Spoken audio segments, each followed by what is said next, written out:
It is now time for our political segment, Texas Face Off. Joining me this morning is Tara Pohlmeyer, Communications Manager of Progress Texas, and Matt McCoviak, Chairman of the Travis County Republican Party. We thank you both for being here with us today. Thanks. Thank you. It seems like everybody's talking about polls, especially after that George Stephanopoulos interview with President Donald Trump.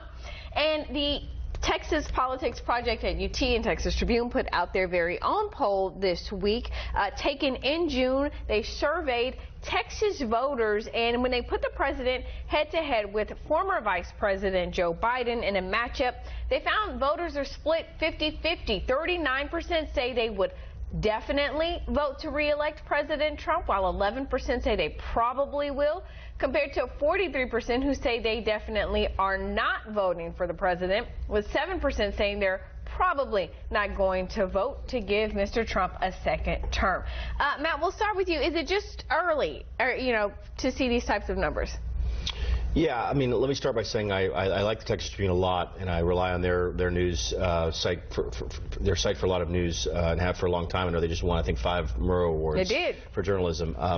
Their poll is done in a very, very, very unusual way. It's not done where you take a sample, call people to try to predict what the turnout's going to look like. They have a panel of, quote, news VIPs.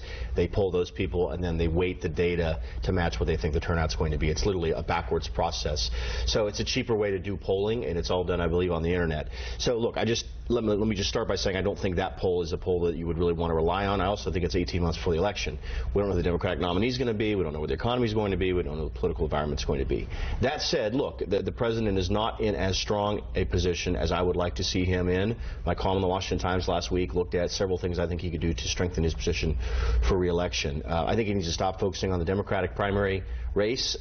He needs to get the trade war behind him. He needs to expand his base. He needs to keep building up his financial and organizational strengths. But look, is Texas 50-50? No, it's not 50-50. Now, the question is, are we going to have a turnout that's like 2018 or 2016? 2018 was a midterm. It was not a presidential election year. Generally, presidential election year turnouts are more it's just a different type of turnout than you have in a midterm election year. If 2020 looks like the 2018 turnout year, then it may be very close. I don't think that's likely to happen. I think you're likely to have more of a presidential type turnout. But Texas is going to be competitive, and we're preparing for that. It is. But, so I do want to ask you, because obviously we had the Quinnipiac University poll that came out with similar type numbers. Yep, and again, I'm not a truther when it comes to polling. On that poll, they did a Dem +4 sample.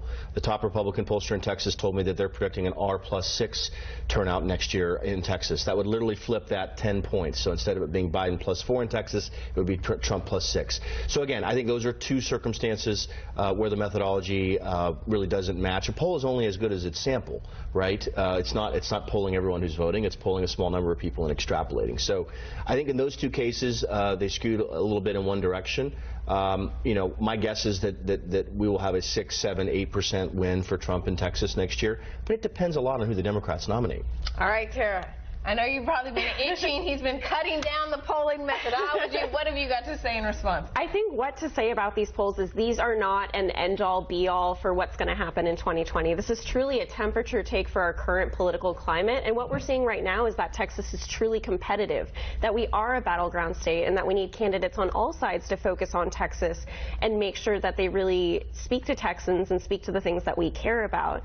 And so when we see these different polls, it kind of brings to mind, the advanced turnout that we've seen over the years. I know Matt brought up the 2016 versus 2018 turnout, and what we are seeing is that Democrats by and far are increasing our base, while Republicans are more stagnating. And new voters, which we're very excited about, are more likely to vote Democrat 5-1. So we're really excited for 2020, but I do think these polls are only a temperature take of our current system, and we won't know the score until we actually vote. Yeah, and one of the big things that has to be voted on is who the Democratic candidate is going to be. Absolutely. The Tribune UT poll also looked, at who's leading among Democrats. 23% say they're backing Biden, compared to 15% who say they want former Texas Congressman Beto O'Rourke.